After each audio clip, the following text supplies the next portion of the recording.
Hi everybody, welcome back to my channel. And today I'm really excited to bring to you a summary video of my recommendations for each of the books 1 through 7 of the Perfectly Imperfect series by Neva Altaj.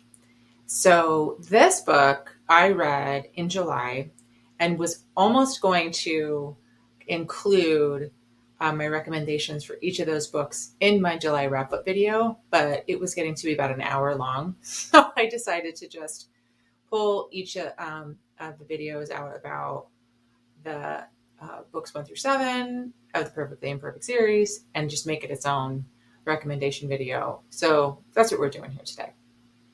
So I filmed this intro here at a different time than I filmed my recommendations segments for each of the books. So I'm really excited to present to you my thoughts and takeaways and ratings for each of the books in this amazing series. And I just want to leave you with, if nothing else, just know that this series is super bingeable, super varied in each of the stories, and really engaging, and it in a, I would say, a different way in each book. And I'll get into it in a little bit more in each kind of summary and wrap up. So just also a note with I'd say most books that I review, you want to check trigger and content warnings, and just really decide if they are for you. And if you find that you don't have any concerns about content, I would go for it. I'd recommend it. So here we go with the Perfectly Imperfect series by Neva Altaj. So then I read Painted Scars by Neva Altaj. And this is book 1 in the Perfectly Imperfect series. So this was published in May of 2022 and is 240 pages long. So, all right. So this story follows Roman and Nina. And Roman is the pakan of a New York bratva. And Nina's father works as a real estate broker for this bratva. Listen, life is about choices, and we all make them. And some of us just make the wrong ones, like Nina's father. So he makes a choice to skim money, or basically steal money from the New York bratva. So he then owes Roman a debt. And that debt is repaid in the form of a marriage to Nina. So why does Roman want to marry Nina? Well, he's captivated by her. He meets her in some event that her father brings her to, and he's captivated by her. And at the same time, he actually was injured in a way that he can't walk. So he needs to marry in order to be perceived as being desirable, as being strong, and as somebody that can remain as the leader of his bratva, because he doesn't want to get challenged. So I guess that's a thing. If you're weak, you'll get challenged. You'd be more likely to get challenged anyway. So he was like, hey, you're going to have to marry me. So their story unfolds from there. Now, Nina is a painter and very diminutive, and was really resentful to have to go into this kind of arrangement, but starts to kind of figure him out. And that's a different story. Okay.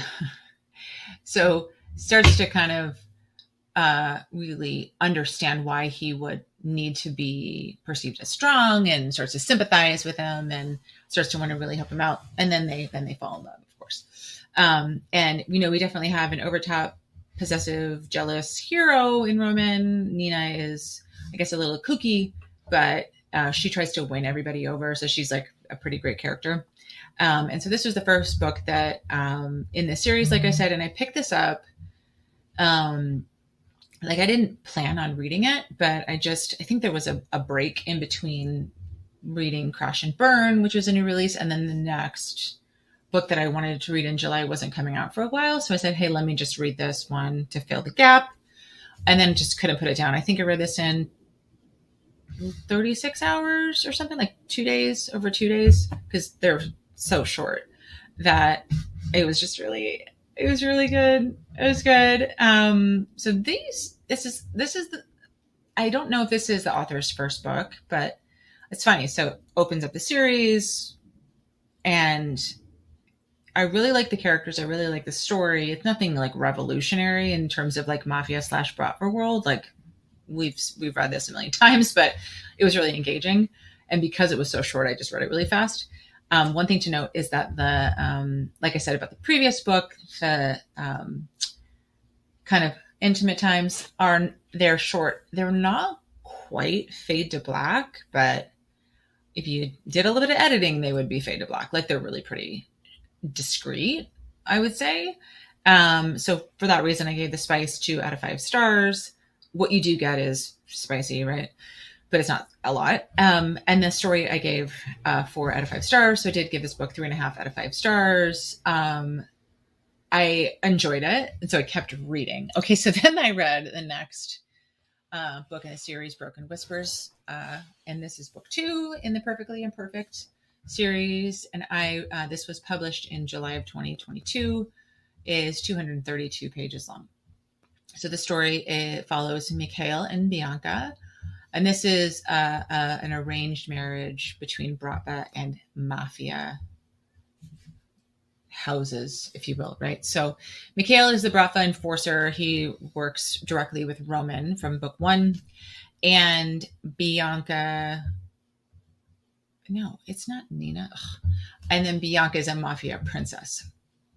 So she is compelled to enter in this marriage to fulfill a peace agreement. So how it works is Roman brings her picture to his like inner circle of like he's like conciliere, right hand enforcer. Mikhail is included with like a few other of his like kind of top brass, and he's like, who's going to marry this one? And Mikhail says, I will. Now the thing about Mikhail is that he has been injured, sustained an injury some time ago to his face, and he has a big scar on the side of his face that goes through his eye, and he wears an eye patch. And so he's just kind of like given up on really any notions of romance.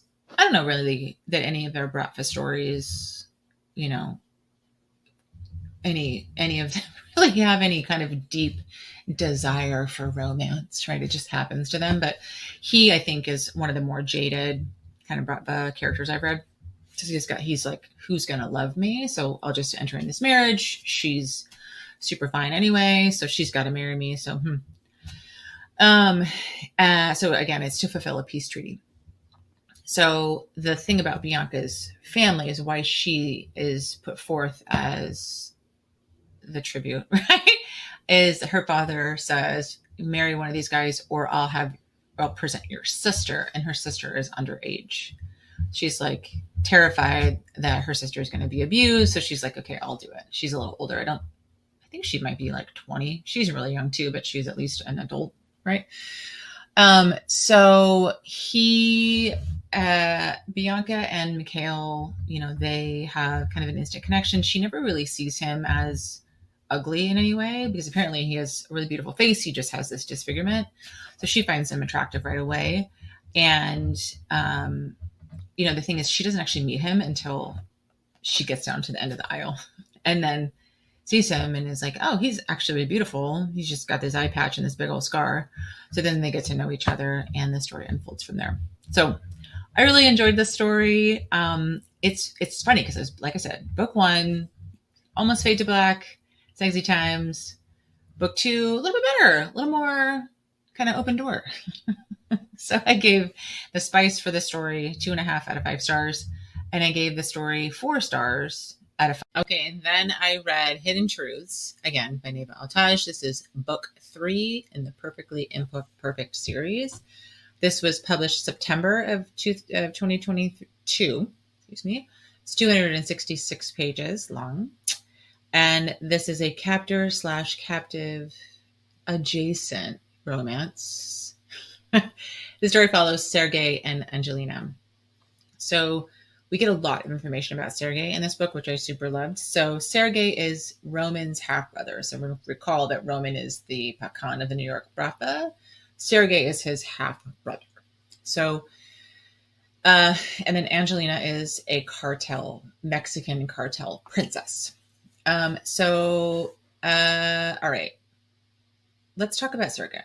Okay, so he is apparently has a reputation for being uh bonkers. Like he's a trained assassin, which is why you would get a reputation for being bonkers. He's a trained assassin. And he actually was recruited into a government program to train uh, like orphans and other people that are like kind of dispossessed to be trained killers for the US government. And so he apparently has this uh, has had all this training to make him a cold-blooded killer, like, you know, complete the mission, take out the target, etc., that will get triggered at inappropriate times. So he'll go do business for Roman and something will happen and he'll like eliminate the problem, which basically means kill the person that they're doing business with. And people just kind of have learned to back off until it passes. And so he like gets this glazed look in his eye. He's super violent. You just got to stay out of his way or else you'll get taken out. So that's Sergey. So Angelina is a cartel princess, and a rival cartel leader has actually killed her father and has kidnapped her and is threatening. He's like, I'm going to marry you. In ha ha ha, you know, like the evil villain that he is. And this cartel leader, thief of Angelina, is like disgusting person. So she, with her grandmother's help, kind of steals away to the United States in like a load of cargo, also known as, I think is it drugs or guns? Something illicit. She's in the like the shipping container or whatever container it comes in, and it's on a truck that Sergey intercepts because there's some sort of like drama with the Bratva's dealings with the cartel and like some double crossing. And so Sergey's like, okay, I got to go intercept this shipment because we're mad at this guy and blah, blah, blah. So whatever. So he opens up the truck. Now, actually, one of the things that he does for this Bratva is he was a trained assassin for the US government, but he'll like set up bombs. So he's like set up a bomb on this truck, but for whatever reason, he goes in and looks at the cargo and finds Angelina, and then he takes her and then sets off the bomb. Right. So then takes her back to his house. He actually has his former like government handler living with him. They have whatever relationship that they have. And so she's there and he has this desire to protect her and take care of her. And she has the ability to calm him down. Like she doesn't even know that he's got this programming that causes him to be so dangerous and violent. And so she notices his eyes go blank, and then she just starts talking to him about like inane stuff, and he comes out of it much more quickly. And Sergey's handler is shocked that she can do this, pulls her aside and says, "What did you do? How did you do that?" And she's like, "What do you mean?" And so he tells her about Sergey's background, and he's like, "You got to be really careful." And she's like, "What? Like it's hard to pull him out?" Oh, I'm kidding. She doesn't say it like that, but she just finds it not super life threatening to talk to him when he's in this state, which is like apparently really like shocking. So, and then something happens to her. Sergey's got to go extract her, and you know, gets resolved, right? So, you know, the thing about this book, so book 3, at this point, I'm reading these stories back to back. So I'm seeing a progression of the series. And this was definitely the most action-packed story of the 3. There's 7, which we'll talk about because I've read all 7. And so but at this point, I'm like, this is super action-packed. I really like these characters. Sergey is a cold-blooded killer, but he's really sympathetic.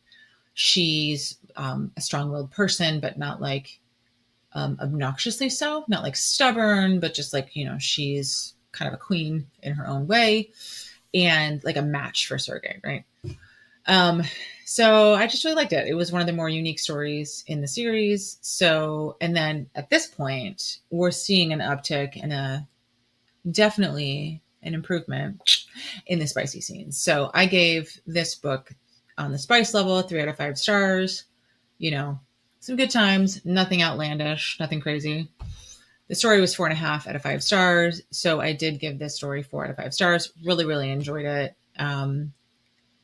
Just, you could read it as a standalone. It's 266 pages, like I said. So it's not, but it's just better if you've read it at whatever point in the story, because I think you'll appreciate it some more. So yeah, 4 out of 5 stars. Okay, then the next book that I finished in July was Ruined Secrets by Neva Altaj. This is book 4 in the Perfectly Imperfect series. This was published October of 2022, 277 pages long. So this story follows Isabella and Luca, and they are both members of the New York Mafia family. But Isabella is the granddaughter of the current Don, and Luca is an underboss. And Luca gets promoted to be Don when the current Don passes away and gets sick. Well, gets sick first and then passes away later. But Isabella is 19. Luca is like 35, 33, 34, 35, something like that. He's early 30s. And Isabella has loved Luca since she was like under 10. It's been a long-term thing. And he was in his 20s. They're at a party. She's, I don't know, 10 or 12 or so, falls into the pool. He saves her. She's smitten. It's one of those things. Apparently he has long hair that he only wears in a bun. And she saw his hair down. And so she was like, oh, this amazing, most wonderful man on the planet. So she loves him. And he has divorced the mother of his child. So this is a single father story as well. And that was not a good relationship. He's having a really hard time with the fact that Isabella is so young. So why does he care? Because when the Don gets sick, he summons Luca to his bedside and says, listen, I'm going to make you the Don, and I want you to marry Isabella. And Luca is like, huh? You want me to marry this 19-year-old? She's a kid. I think she might be 8. Anyway, she's 18, 19. She's like new adult, right? So they enter into the marriage, and Luca's always hesitant to let himself get close to her just because of the age gap. He finds it like it's something wrong with him for being drawn to someone so young, even though he is starting to feel a romantic pull toward her. He finds it to be loathsome that she's so much younger than he is. So he just really resists it.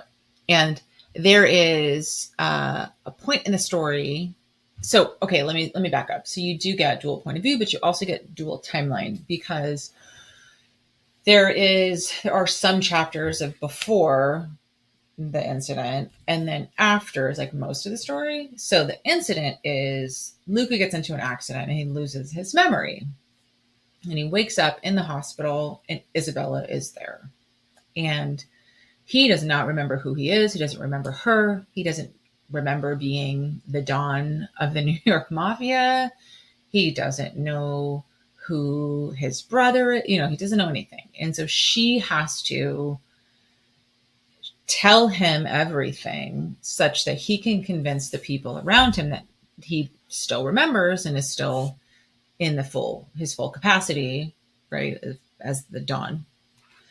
Or else something could happen, like he could be kind of usurped. There's always a lot of people gunning for you, apparently, if you're the leader of an organized crime family. So she spends a lot of time like tending to their relationship, and she makes him believe that they've always been in love, right? So the story unfolds from there. So, okay. So like I said, this is book 4 of the series. And I really enjoyed this book, and I really liked the heroine. She was trained. So she was trained as she was the granddaughter of the Don. So she was trained in the kind of politics of being a mafia woman, right? Bride, daughter, granddaughter, right? So she knows things about people. So she's able to give Luca a bunch of intel that he can use to kind of help navigate the world that he didn't know anyway, whether he remembered or not, but it's really like a lot more valuable to him now that he doesn't remember the people. And so she's really savvy. She's a real match for him. And she is like proving herself to be the woman who can stand by his side. And so their connection is, I actually forgot how young she was. She read like somebody much older. So it wasn't really like pervy reading it. I was like, I can get why somebody that old, like a man, would be like, okay, that's a bridge too far, right? But when you're reading it, she really stands on her own as a strong character. So it's not like gross. Like she's not being taken advantage of, right?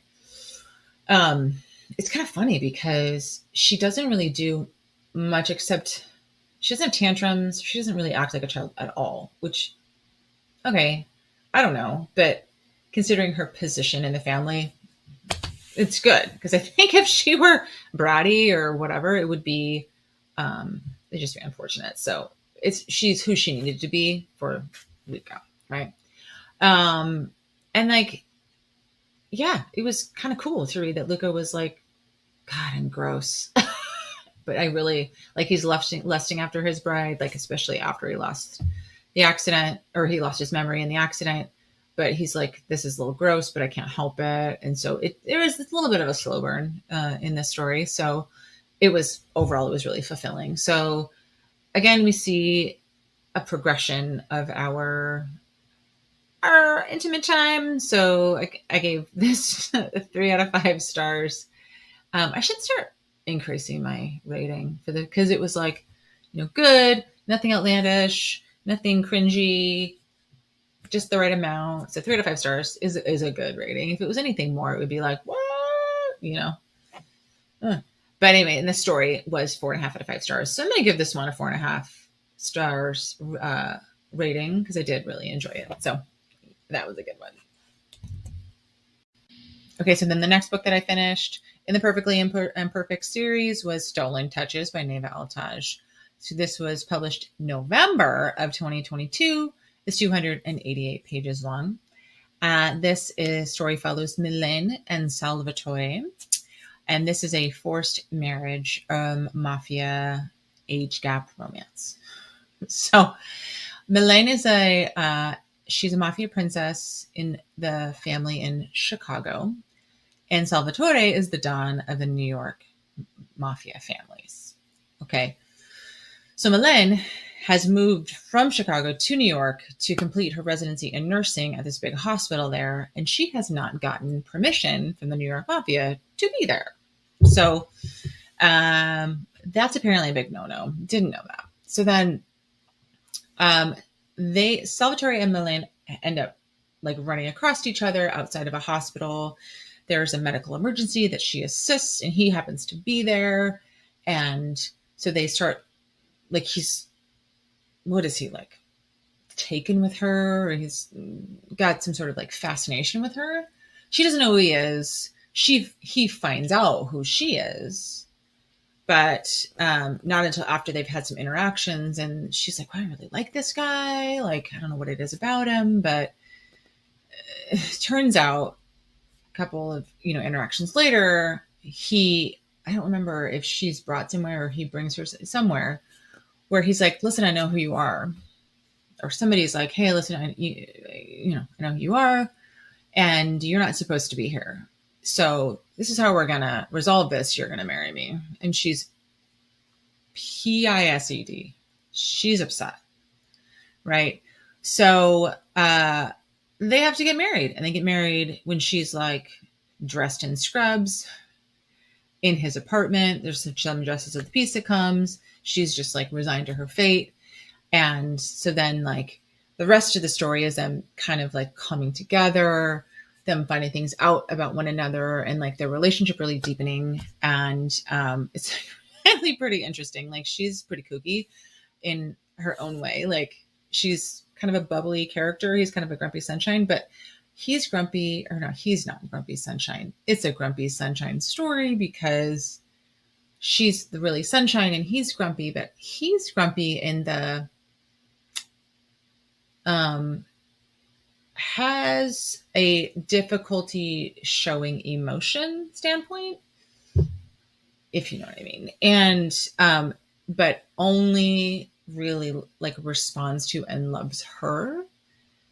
And it's really, really interesting the way that his character gets developed, her character gets developed, and you see them really coming together. And there were some actually funny parts of it. Even though, it's mafia, there's like gonna be blood and guts coming out, but I actually really liked both the characters in their own way. I really thought Milan was a pretty good sunshine. And he was kind of a sympathetic hero, even though he was like pretty cold and unfeeling, except toward everybody except for Milan. So, what did I rate this book? So this was 3 out of 5 stars out of Spice. This was a 4.5 star story overall. I gave it 4.25 stars in the Star Search rating scale of it all, but I did really enjoy this story. So it was really great. Okay, so then I read Fractured Souls, which is book 6 in the Perfectly Imperfect series. This book was published in March of 2023. It's 260 pages long. So this story follows Pavel and Aja, or Aja, however you say it. It's actually a little bit hard to pronounce, but Aja. Pavel, and Aja. Those are the people that it follows. So this is the story of a rescued trafficking victim, and this is an age gap mafia Bratva story. So Aja is 18 years old, and she's the sister of a New York mafia underboss. What is his name? It's not Antonio. It's something. Doesn't matter. He's a New York underboss, and she's one of his sisters. And she is abducted from she's abducted outside of a nightclub, and then basically stolen and in the sex trafficking trade for 2 months. And she has an opportunity to escape one night, and she doesn't have any clothes on, runs out into the snow in New York, and Pavel almost hits her with his car, and he recognizes that she's in distress. Oh, but okay, she's from New York, and then she's transported to Chicago. So they meet in Chicago.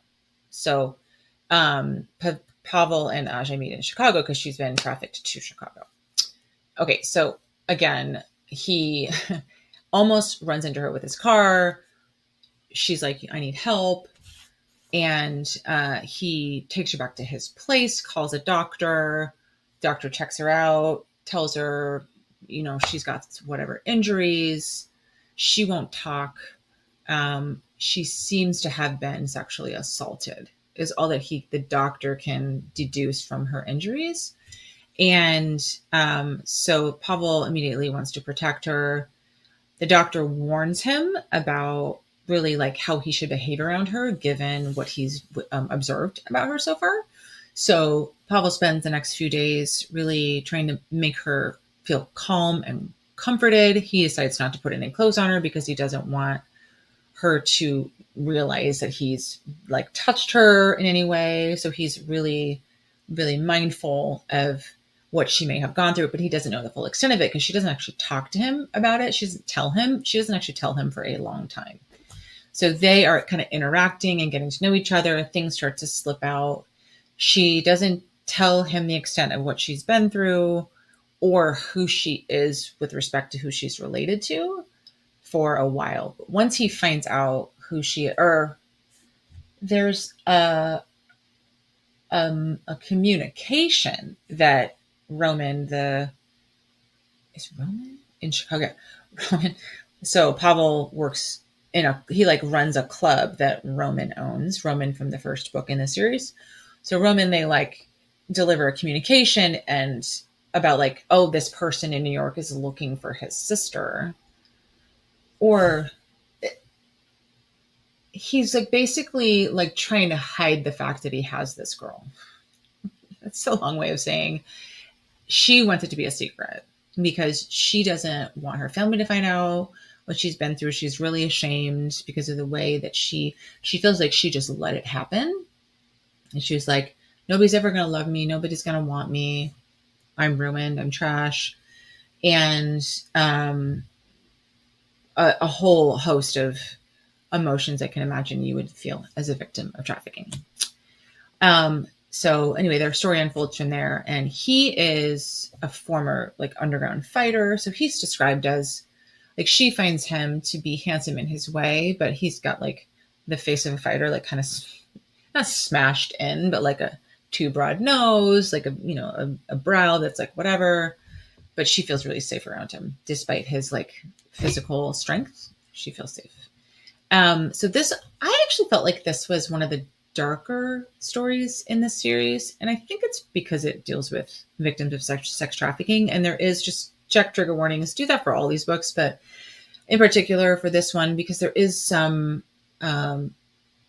it's not super explicit, but enough you would want to check your trigger warnings, right? And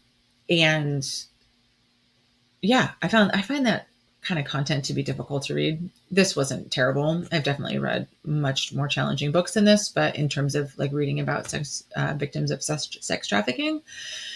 But yeah, it was interesting. She's got whatever feelings of like victimhood that she's rightfully carrying. Pavel's got abandonment issues. He apparently was raised in foster care. So the underground fighting was a means to providing for himself until he was like joined the Bratva. So it's like actually one of the more emotional stories in the series. And it's really, really based in healing. So I really, really enjoy this story a lot. So, even though she's a victim of trafficking, they do develop the level of trust that she would need to be intimate with him. So they do have some intimate scenes. So I give this story a 3 out of 5 peppers, stars, whatever, on the spicy rating. I gave this story 4.5 stars out of 5 overall. I gave it 4.25 stars. Did really, really enjoy this story. Okay, then to round out the series, I read Burn Dreams, which is book 7 in the Perfectly Imperfect series. This book came out in July of 2023 and it's 290 pages. It is the longest story in this series. And this is a forbidden bodyguard mafia and like revenge story. And this story follows Alessandro and Ravenna. So Alessandro is he Roman? One of Roman's bodyguards? Yeah, he's a bodyguard. And he gets assigned to be Ravenna's bodyguard. So Ravenna is married. I can't remember his name. It doesn't matter. He's the villain. So her husband basically forced her into marrying him. They've been married for a year, and he is physically abusive. Alessandro is reassigned to this household and is assigned to be, like I said, Ravenna's bodyguard, and actually has been working up to this position because he has the desires to exact revenge by killing Ravenna's husband and her. She would be like collateral to this revenge plot. But Rocco, I think, is the husband's name. And it was killed Alessandro's wife while driving drunk, like 8 years prior to when we kind of meet everybody. And so Alessandro has been working up to exact revenge on him. And was it 8 years? Yes. 8 years. Anyway, there's been some time. So it's not like there's been some time that's passed since his wife was killed, and he has this revenge pact. Okay, I'm gonna avenge your death. Okay. So he's got all of these plans and he's been plotting it out. And so the fact that he's in the kind of position he's in the mafia, it really affords him the opportunity to be close to his target. So who is Alessandro? Alessandro is actually somebody who knows Sergei. Sergei like I said, was in there's some acronym, Zero, Zero, is how it's referred to as this program. So Alessandro was part of the program. So he's trained in whatever he's been like, it's like a sniper as well. And so he's got all this training. He's got a handler too, or he like has access to Sergey's handler to get him some information. But it took them a really long time to figure out who ended up being the one that hit Alessandro's now dead wife. So anyway, Alessandro is Ravenna's bodyguard and they start to interact. He is very stoic, very, very, what is the word that's anti-verbose? Like he's pithy with his speaking, makes her laugh. But the more they interact, the more that he starts to realize there's something going on under the surface, and their story unfolds from there. So he's like ultimately really conflicted about, exacting their revenge. And, they really form a strong bond and they've got to figure out how they're going to kind of extract themselves from this situation. So this was, how would I describe this? This is a really interesting story between the abuse, between the mafia, between the bodyguard, between the, secret government program kind of scenario, between the forced marriage. It was just like, there was a lot, but it was done really well, and it was just like, I was really compelled. I kept wanting to read it. It's not super long. Like I read a 480 page book this month. So this is like nothing. But I wanted to read it. I really wanted to see how it get resolved. The spice on this one, I think it did need to be pretty slow burn, kind of like Fractured Souls. But it was those, I gave it 2.5 stars for the spice. A little bit more of a slow burn. I gave the story 4 out of 5. I did overall give this story 4 out of 5 stars. Really enjoyed it. Thought it was really interesting. And then I'm just really excited for the next story, which is going to be released in, I think, October of this year. So that is 7 books that I just chewed through. So there you have it. That completes my wrap up and recommendations for books 1 through 7 of the Perfectly Imperfect series. And I say books 1 through 7 because book 8 is coming out in October of 2023.